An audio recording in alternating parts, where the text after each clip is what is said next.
साथियों, यदि बाबा साहब को अपना बाप मानते हैं और अभी यदि हम उनके सच्चे अनुयायी हैं, तो ये हमारी जिम्मेदारी है कि हमारे बाप के सपनों को हम पूरा करें। बाबा साहब का कोई अनुयायी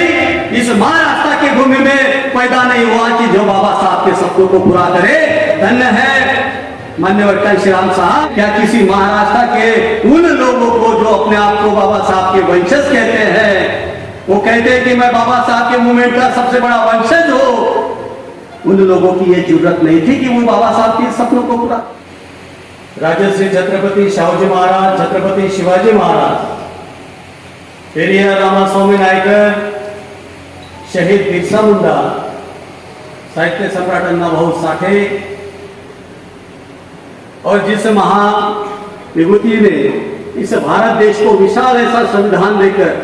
आपकी हमारी समस्त बहुजन समाज की गुलामी की बेड़ियों को काटने का काम जिस महापुरुष ने किया, ऐसे विश्व रत्न भारत रत्न डॉक्टर बाबा साहब अम्बेडकर, 21वीं सदी के महानायक, जिनको अभिवादन करने के लिए आज हम सभी लोग यहाँ पर उपस्थित हैं, ऐसे मान्यवर कांशीराम साहब, इन सभी महाविभूतियों को अपने श्रद्धा सुमन अर्पित करते हुए उन्हें अपना अभिवादन पेश करते हुए, उसके साथ साथ आयरन लेडी बहन कुमारी मायावती जी इनके बताए हुए रास्ते पर चलने का दृढ़ संकल्प करते हुए आज इस SC/ST OBC के रिजर्वेशन के संदर्भ में जो हक परिषद रखी गई है, इस अमरावती के इस प्रशस्त हॉल में, इस हॉल के अंदर जिन साथियों को यहाँ मार्गदर्शित करने के लिए हम लोग यहाँ आए हैं, उसमें प्रमुखता से हमारे इस महाराष्ट्र के मार्गदर्शक, केंद्रीय कोऑर्डिनेटर, जिनकी बहन जी ने बड़े ही विश्वास के साथ अपॉइंटमेंट करके महाराष्ट्र के अंदर भेजा, ये कहकर कि भाई ये नितिन सिंह साहब जो बहुत कम उम्र के हैं, महाराष्ट्र में जाकर युवाओं को, तरुण वर्ग को इस मूवमेंट के साथ जोड़ने का काम करेंगे और महाराष्ट्र के भूमि में भी बहुजन समाज पार्टी की सत्ता आने वाले 2024 में बनाएंगे। ऐसे हमारे सम्माननीय मार्गदर्शक नितिन सिंह साहब इस महाराष्ट्र की, आप कहते हैं ना उसको तोफ, जिन्होंने कई सालों से ये प्रण लिया है कि महाराष्ट्र के अंदर आने वाले 2024 के अंदर हम इस महाराष्ट्र के पवित्र भूमि में फूले बाबा शाहू के मिशन को सफल करते हुए हम महाराष्ट्र के अंदर आमदार और खासदार बना के अपनी सत्ता यहाँ निर्माण करेंगे। ऐसे महाराष्ट्र के प्रदेशाध्यक्ष सम्माननीय आदरणीय एडवोकेट संदीप तांबे जी, इस महाराष्ट्र के प्रदेश सचिव सम्माननीय अविनाश वानखेड़े जी, महाराष्ट्र के दूसरे प्रदेश सचिव सम्माननीय खिल्लारे साहब, सम्माननीय दीपक पाटिल जी, सम्माननीय येलकर जी, सम्माननीय राजेंद्र कांबळे सर, सम्माननीय इस जिला के प्रभारी गोगाने साहब, इस जिला के अध्यक्ष सम्माननीय प्राध्यापक प्रेम मनवर जी, हर्षद शेड़के जी, ब्राह्मणे साहब, गुणवंत गणवीर जी, एडवोकेट सोनोने साहब, मनोज मेड़े जी, पांडे जी, सुदाम बोरकर जी, सतीश पहाड़न जी, विनय पहाड़न जी, नीड़ाताई भालेकर जी और जो हमारे मार्गदर्शक साथी हैं जो आज साहब के स्मृति दिन के उपलक्ष्य में जिन्होंने सामनेर बने और समाज को दीक्षा और शिक्षा देने के सामने आए, से कोबरागढ़े जी और यहाँ बैठा हुआ हमारा समाज सभी बहुजन वर्ग साथियों, जय भीम। साथियों, आज हम साहब के परिनिर्वाण दिन के उपलक्ष्य में उन्हें अभिवादन करने के लिए उपस्थित हुए हैं। मैं समझता हूं जितने साथी यहाँ उपस्थित हैं, उसमें से मैक्सिमम साथी वो हैं जिन्होंने मान्यवर कांशीराम साहब के साथ काम किया, उन्हें कंधे से कंधा मिलाकर काम किया या उनके प्रमुख नेतृत्व में उन्होंने काम किया। वो कई साथी ऐसे यहाँ बैठे, उन्हें ये मालूम है कि इस मूवमेंट की शुरुआत जब मान्यवर कांशीराम साहब ने की, उस शुरुआत करते समय उनके उद्देश्य क्या थे। साथियों, हम हमेशा एक बात कहते हैं और मान्यवर कांशीराम साहब भी हमें ये बात बताते थे कि डॉक्टर बाबा साहब अम्बेडकर जी ने ये कहा कि मेरे बहुजन समाज के लोगों, जाओ अपने घर के दीवारों के ऊपर लिखो कि तुम्हें इस देश की शासन करती जमात बननी है। ये एक सपना लेकर मान्यवर कांशीराम साहब निकले, कुछ प्रतिज्ञाएं की कि मैं घर नहीं जाऊंगा, अपनी प्रॉपर्टी नहीं बनाऊंगा, किसी सगे संबंधी की यहाँ पर किसी कार्यक्रम में नहीं जाऊंगा। इस मूवमेंट की सेवा करते हुए बाबा साहब के सपनों को पूरा करने के लिए रात दिन मेहनत करूंगा। उनका त्याग, उनका बलिदान, उनका समर्पण इस लेवल का था साथियों कि बाबा साहब के उस सपने को, बाबा साहब के उस कहे हुए बात को कि ऐ मेरे बहुजन समाज के लोगों, जाओ अपने घर के दीवारों के ऊपर लिखो कि तुम्हें इस देश की शासन करती जमात बनना है। इस बात को सफल करने के लिए सबसे ज्यादा उनके अनुयायियों ने, महाराष्ट्र के अनुयायियों ने, जो अपने आप को डॉक्टर बाबा साहब अम्बेडकर के वंशज कहलाते हैं, उनकी ये जरूरत थी कि बाबा साहब के सपनों को पूरा करने के लिए इस महाराष्ट्र के अंदर बाबा साहब के सपनों को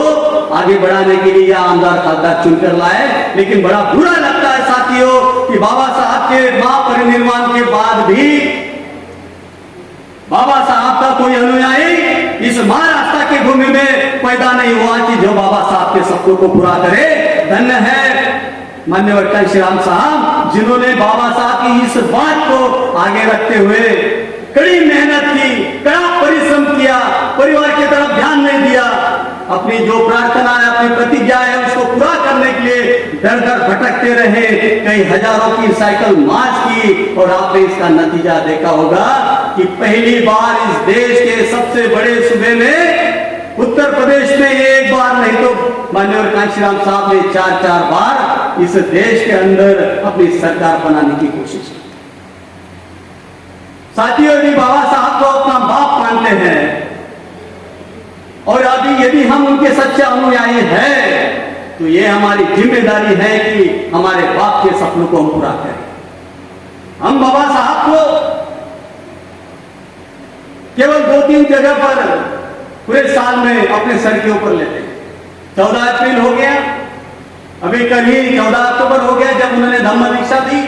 और 6 दिसंबर को हम उनको याद करेंगे। लेकिन साथियों, धन्य है उत्तर प्रदेश के लोग,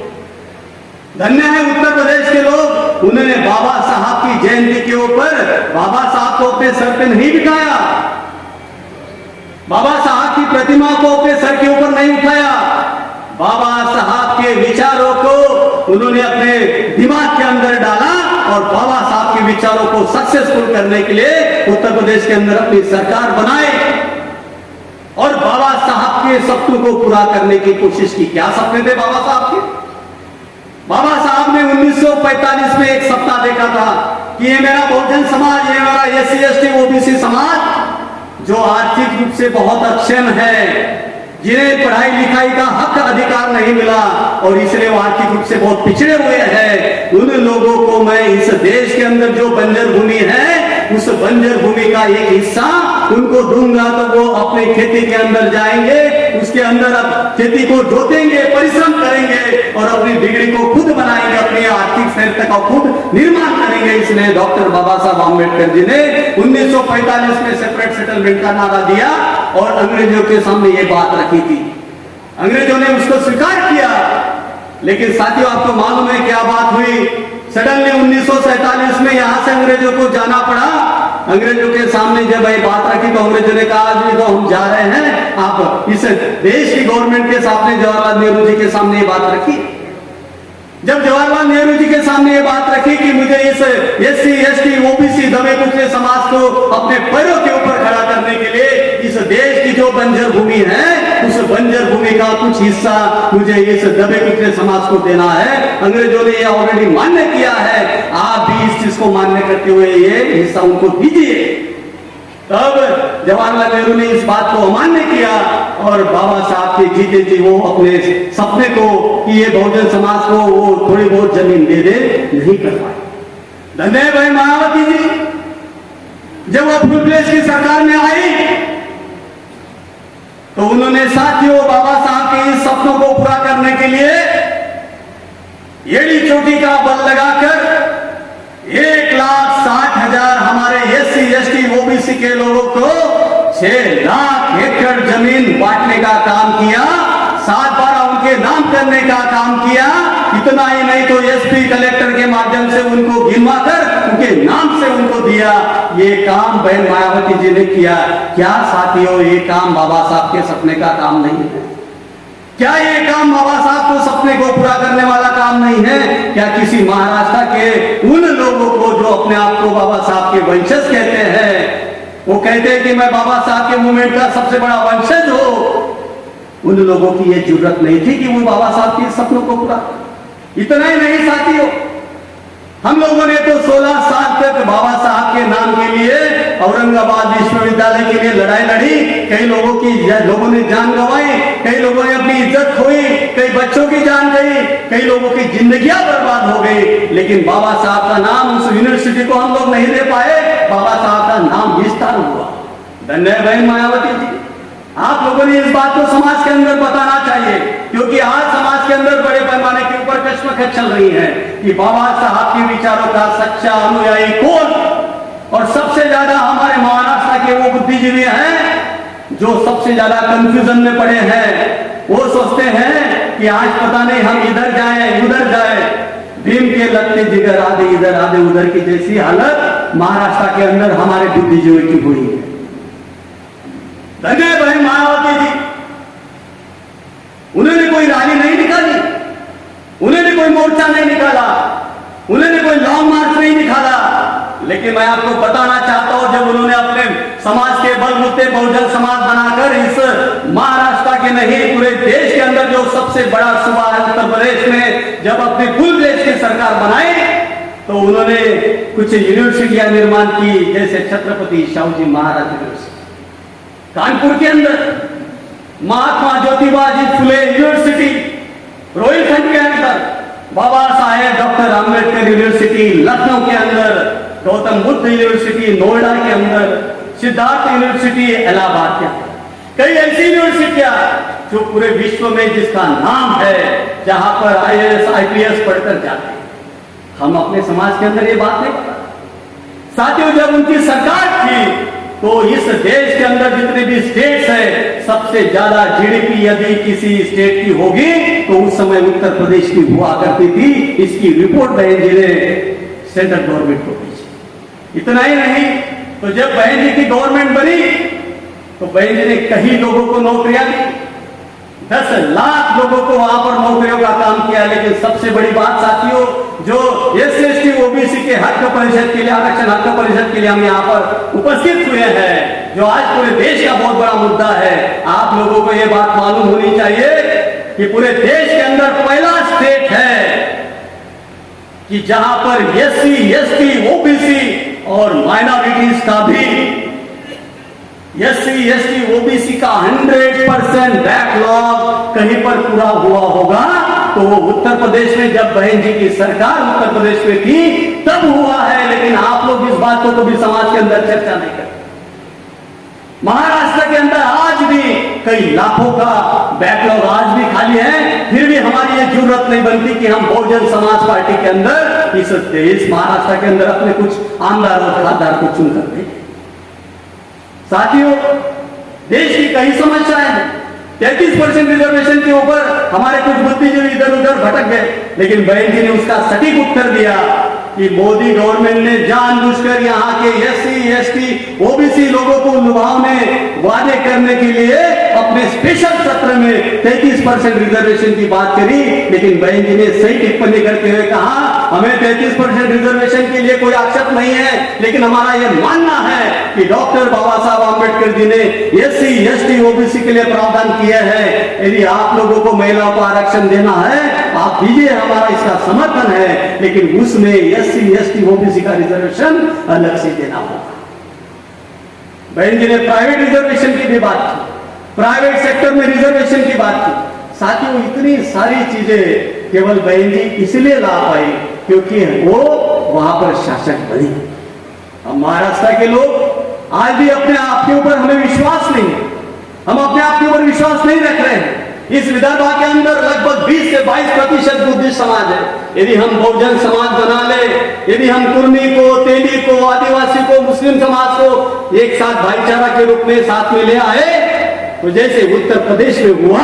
वैसे इस महाराष्ट्र के भूमि में, इस विदर्भ के भूमि में भी हो सकता है साथियों, बशर्ते आप लोगों को आज एक संकल्प करना होगा, एक प्रण करना होगा कि जिस तरीके से बहन जी ने संगठन बनाकर, भाईचारा बनाकर, सारे जाति धर्म के लोगों को इकट्ठा लाकर इस बहुजनों की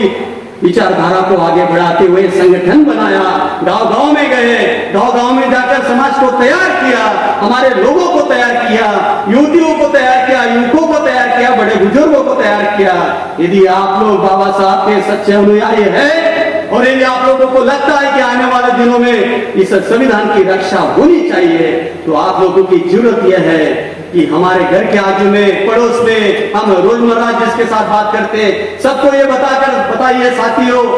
कि बहुजन समाज पार्टी के सिवा आप लोगों को कोई पर्याय नहीं है। कि 2024 में इस देश के अंदर बाबा साहब के संविधान को बचाना है तो आप लोगों को बहुजन समाज पार्टी को इस देश के अंदर शासक बनाना पड़ेगा। इस अमरावती विभाग के अंदर आप लोगों को अपने नुमाइंदों को चुनकर भेजना पड़ेगा। ये तभी कर सकते जब आप ईमानदारी से संगठन बनाओ। इसलिए इस परिषद के माध्यम से मैं आप लोगों को अपील करता हूं कि आप लोग समाज में जाइए, अच्छे से अच्छा संगठन बनाकर लोगों को एनलाइटन करिए। ये प्रबोधक की मूवमेंट है, लोगों को प्रबोधित करते हुए इस मूवमेंट को आगे बढ़ाने के लिए अच्छे से अच्छा कार्यकर्ताओं का निर्माण करते हुए यहाँ आने वाले 2024 में हमें किसी भी हालत में इस देश के अंदर लोकतंत्र को प्रस्थापित करना है। इसी आशा उम्मीद के साथ अपनी वाणी को विराम देता हूँ। जय भीम, धन्यवाद।